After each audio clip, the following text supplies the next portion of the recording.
ายบ้านได้หันเจ้ามาคืนมาสร้างสาบ้านเดิมอีกใหม่ความหวังหมายไว้กลับกลายมาเป็นความจริงย้อนมีการนำของศูนย์กลางนั้นเป็นบ่อนยิงเหมือนไออุ่นให้เฮาฟิงความสุขทุกสิ่งยิ่ง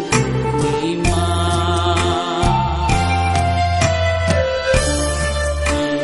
น้อมดอกจอกดอกคายเอาลืมบ่ได้